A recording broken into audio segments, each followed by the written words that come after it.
Okay. Um, so tell me if you can share your name and what you do here and how long you've been working here. Niki Rubinstein, over 30 years. That's how long I've been here. Yeah, been married for 53.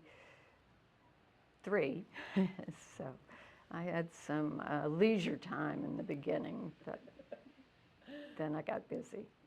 And you got busy. And was men's clothes something you were always interested in, or is it something you came to? It was something I came to. My dad, uh, you know, back when he was in my life, he was a dresser. So I was always, he had the hat and he was in that Ronald Reagan era with the big shoulders and brown suits and things. So I remember that. So that was my first impression of clothing. And my maternal grandfather was a farmer, so that was just khaki clothes. So it was my dad. Yeah. Now you're not from New Orleans originally, right? Yes, I Oh, am. you are. I thought. No, my I thought. parents Oh, your weren't. parents weren't. Yeah. So, did you know of Rubinstein's before you met David? Had you heard of it? No, well, I don't think my dad shopped here uh, because Rubenstein's back in the day was known as a very expensive store. So I'm pretty sure he never did. But after David and I were married, my dad enjoyed getting some really special clothes, which was nice. That's nice. What was your sense of Rubinstein's back when you first were a part of it? What did you think? What did you feel the store represented? What did you think it was about?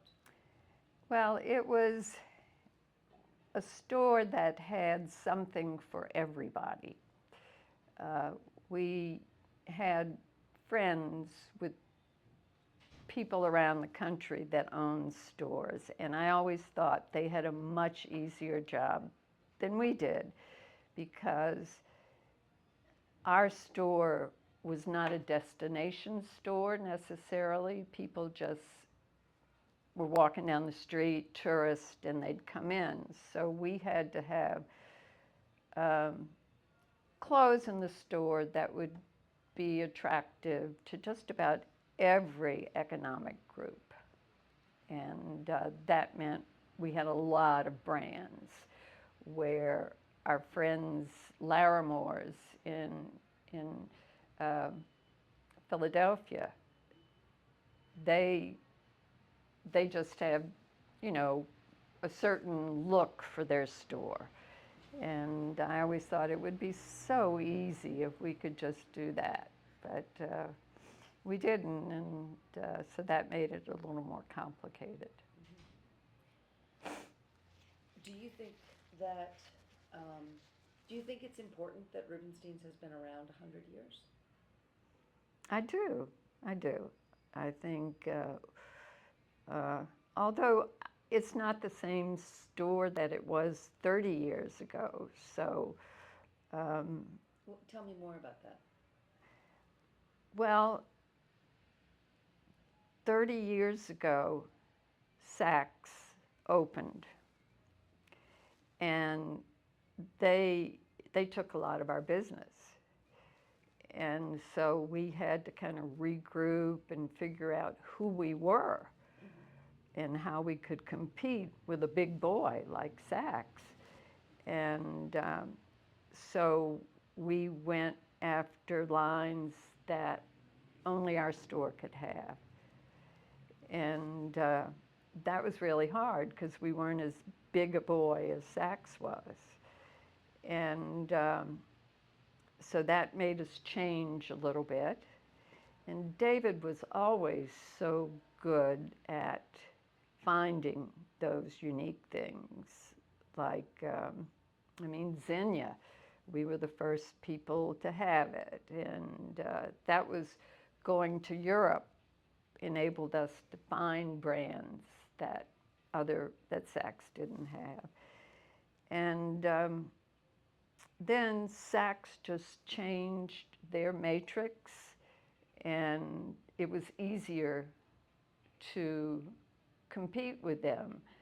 And now here we are 30 years later, and they hardly have a tie in their store or a suit.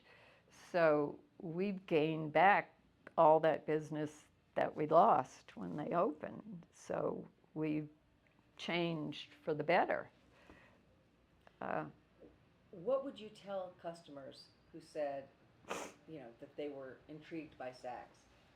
What would you tell them was distinctive about Rubinstein's?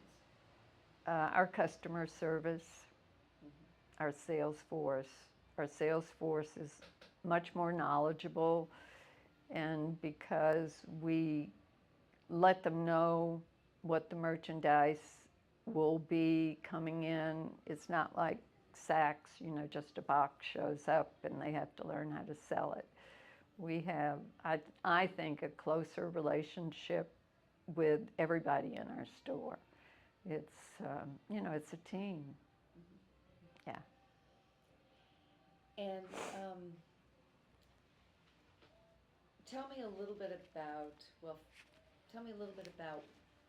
um, some of the people you've met in your time here at Rubinstein's who've made an impression. Uh, you mean, Customers or salespeople, you have a unique perspective, right? So unlike the Davids and the Andres, you didn't grow up here. yeah. But unlike the Judge Belsums or even the Tom Garners, Uh-huh. you've been here from Elkin and Morris and Gertrude and David and Andre and Kenny. You've seen the customers and the clothing shift. You have a unique perspective, and I'm interested in some of the things you've seen. Well, I think that um, things have changed.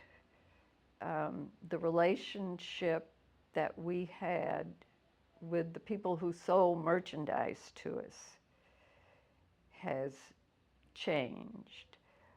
Um, I, I think my relationships that are most memorable are with some of my not salesmen in the store, but sales people that I work with.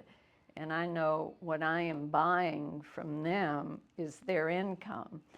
And uh, we still have friendly relationships with those people. I mean, I still got, even though I'm not a buyer anymore, I still got Christmas gifts from some of my guys. Why do you think vendors respect Rubinstein's? What do they see? Because we're fair. And David has this rule or guideline that the man who was selling things to me, he did not prepare it. Someone in his office, a designer, he is just presenting it to me. And it's not that fella's fault if it's not good. So you never really pass because it's that fella's income. So you go for 3 seasons, and if it doesn't get better, then you have to say goodbye. And the guy, if he's been through 3 bad seasons, he knows it's coming. But Did you ever encounter a new line, where you felt instantly it was a good fit for Rubinstein's? Beyond, I know Xenia, but I know that was, David tells a wonderful story about Xenia's arrival here. yeah. But for you, when you were buying, did you ever encounter a line where you thought, this is something we need to have, it's a Rubinstein's customer? I think maybe Peter Millar. And then on the opposite spectrum is Robert Graham. And Robert Graham is a party shirt. And it's a shirt that when those couples come through our store, the wife will say, "Oh, honey, this looks so good on you." And then we have people that collect them, men that come in to see what the new thing is. And a Robert Graham customer would not wear a Peter Millar, and a Peter Millar customer would not wear a Robert Graham. So it's like we have um, Bourbon Street and St. Charles Avenue. You know, we have stuff for two different kinds of ends. people, right? And that's what that store in Philadelphia doesn't have to have, but we do. And Is there anything, so there are different price points and different backgrounds, you know, tourist versus local of the customers. Is there anything that makes a Rubinstein's customer a Rubinstein's customer? And I'm not talking about someone who came into town and needs a tie because Yeah. their luggage was lost. Right. No, I think they're people that are clothes horses, and we're just about the only game in town for them to come in and find something that's unique. And we have something for every occasion in their life. When they go to the beach and when they go to a Mardi Gras ball, we have it all. And I think it's convenient for them to know that they can get anything they need in their closet from us. How do you stay up to date on what is happening in men's fashion, especially since you're in New Orleans, which is both far from New York but also different from New York?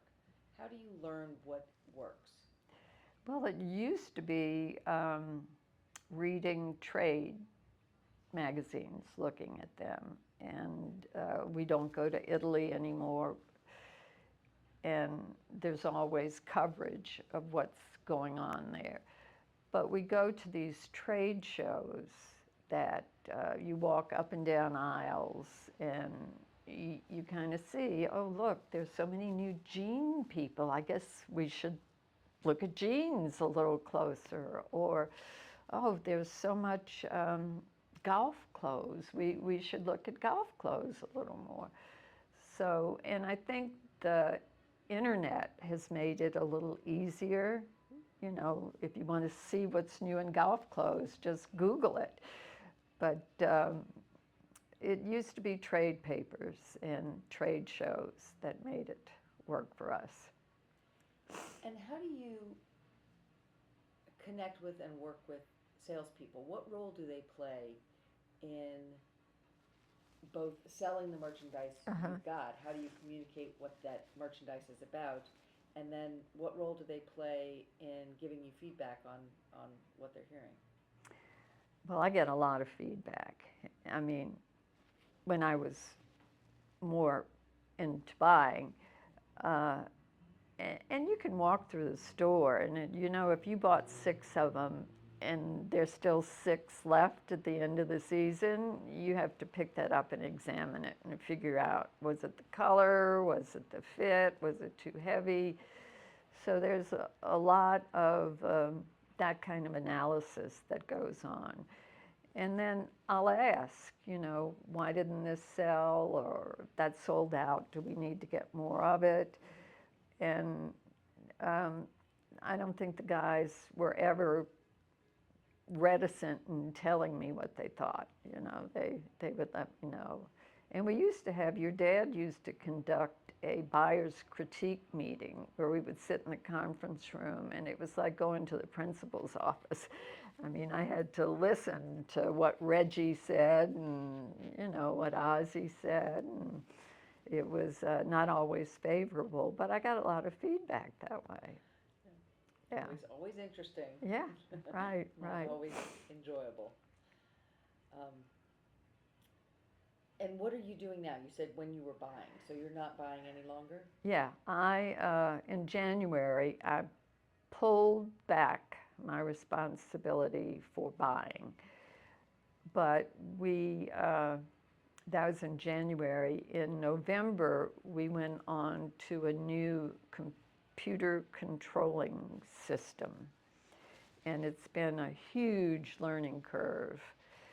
And so I'm not going on buying trips, but I am like a buyer assistant. I will help put in purchase orders, and in our store, about a third of our business is what we call replenishment. And so about a third of the merchandise in the store, I make sure that we don't run out of it. You know, white and blue dress shirts, uh, Belts. belts. I mean, yeah, you know, I just put an order in for Tom Gardner today. Uh, that's one of the things that gets lost in when the suitcase isn't here. So we sell a lot of belts to the guy who forgot to pack it or his suitcase didn't arrive. So that's what I do. I'm taking care of the stuff that the buyers now are sellers, where I didn't have that responsibility. So all of my day was concerned with buying and replenishment. And so they don't have as much time because they're busy selling. I used to say that David would go and buy the stuff, which would be like pitching the ball, and then he'd come back and have to hit it. Well, that's what the guys are doing now. They buy it and then they have to sell it. Um, what has been, what do you see when you go out in the city of New Orleans in terms of the reputation of Rubinstein's? Does it have a value beyond its existence as a retail store? Oh, yeah, I think Andre and David were big assets in the community. They spent as much time as they could with being on boards and being presidents of some things. And David was part of the original NOCA, which was the Center for Creative Arts, a school, and he was instrumental in its move to a different campus and making it a full-time school, which made it a lot easier for people who wanted to study the arts. And then he was active in the hospital. And I know your dad has been active in a lot of different organizations. I mean, I think both of them are known for their community involvement. Do you think Rubinstein's would be the same store if it were located somewhere else? No, maybe we could be that store that only needed one look, a destination store. But I think it would be different. Yeah. But I know when we go to market, and we're a southern store, and therefore stores in the South are known for wanting more colorful merchandise. So I don't know what it's like. I mean, in New York, do they just wear navy and black? I don't know, but it's like, oh, here comes a southern store. We can pull out the color here. Yeah. That's for sure. Yeah. Sorry, this isn't really, but I will say, when the ladies' shop was open, I came down from New York at one point, and I saw in the ladies' shop the cutest white piqué pantsuit. Mm-hmm. And, you know, little cigarette pants and a short jacket, and I bought it along with a colorful top. And then I went back to New York and I took it out of the bag and I thought, where Wow. am I going to wear this here? Am I going to sit on the subway in my white cotton piqué pants? Yeah. What was I thinking? Yeah. So it's true. It is true. Yeah. Men's and women's. Yeah. So, sorry, that was apropos of nothing, but Yeah. I do always think about it. Yeah. Yeah, we don't wear color here. So you had for a time both of your youngest daughters worked here, and one of your daughters continues to work here. Uh-huh. Do you remember when they began what you what you hoped they would understand about the store, or what you hoped they would be doing here? Well, they came because they were seasoned businesswomen, and they split their time between the store here and their business. And as Which was another retail store right, with a different customer and a different sense, right, but another retail store. right. And they since were given an opportunity to lease their business location to an international company, and so they elected to do that, and just become landlords, which gave them more time to be here. But then Hillary had 3 children, and it was very difficult for her to go on buying trips. And I mean, she did go pregnant to a lot of buying trips. And then she just told her dad, she's going to have to pull back. And Allison had 2 kids, and she just punched the clock. She would come in when she could, and so I don't know if that's answering your question, but that's how it kind of played out. Was it uh, was there a hope on your part, as you know, when you were buying at that time, that that you'd be able to work with them in the buying space? I don't think that was ever something I imagined, because I was doing men's and they were just ladies. Yeah. And Do you think they were interested in retail because they grew up yeah, at the store? exactly. That was it. So what was it that you think they understood about the store that made retail appealing? Well, I think they understood that sometimes it's good to be your own boss. And even though retail, the hours are long and the buying trips take you away, they were able to manage that. But I think they just enjoyed being their own bosses. Let me ask you, why do you think clothes matter and fashion matters? Why should someone come here and spend $1,500 on a suit instead of going to Jeff's haberdashery and spending $300? Well, I think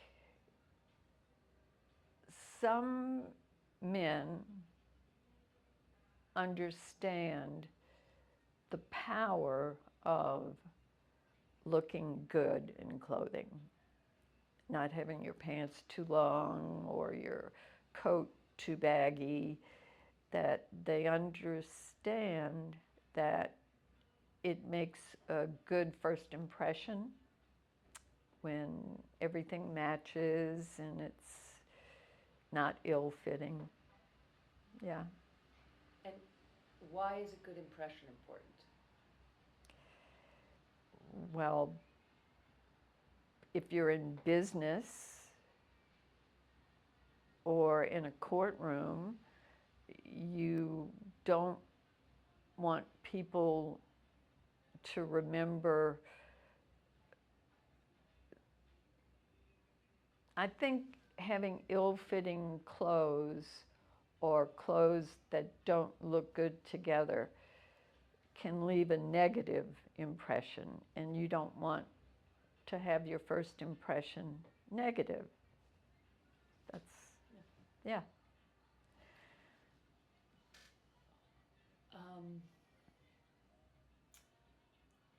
want to respect your time. Okay. So let me ask, are there any people that you feel are important to talk about their role here that we haven't talked about? Uh, well, we have Michael, who has taken on Mr. Tommy's place, where he, I mean, talking about David pitching the stuff and then coming home and batting the ball, Michael brings it in, receives everything, has to make sure what the buyer ordered is what the manufacturer sent. And then when we sell it, he has to ship it out. So he's bringing it in and he's shipping it out. Does Rubinstein's have a lot of customers uh, from outside of New Orleans? Oh, yeah. I mean, Allison will be able to tell you the percentage, but it's pretty high. And we have, if you ship out of state, you don't pay tax. And tax here in New Orleans is almost 10%. So that's a huge savings. Yeah. So Michael is, and of course James, and you're going to talk to James. And then Marshall, I mean, Marshall is just the brightest thing. It's so wonderful, and I can't wait for you to hear his story. Or have you heard it yet? I only heard it, I haven't heard it on camera yet. Oh, okay, well, but anyway, and then, we have your dad and David, who are in senior roles, and although one of David's most important roles is giving people that he thinks need directions how to get there. I mean, he is on that corner telling them what streetcar to take, and that's the French Quarter, and the street names are in French, and this is the American sector, same street, English name. So he must give that, I don't know, 10 times a day, but he's known for that. Yes, yes. A couple of people have mentioned that the sidewalk is an extension of the store. Yeah, yeah, with he and James, that's Yeah. right. Well, Debbie, is that about it? I think that's about it, unless there's anything else you want to share, if there's any story, any No, vendor story. when I told David I was going to be interviewed this morning, and he knows how that's not my favorite thing, and he says, well, make sure to tell them about all the things that Aunt Geet taught you. I only remember one thing that she taught me is never buy a tie with white in it. Why is that? I don't know. She just, all of her years, she learned that that was a tie that wouldn't sell. Very interesting. Yeah, yeah, yeah. Well, thank you. I really All do right. appreciate it. Well, you're very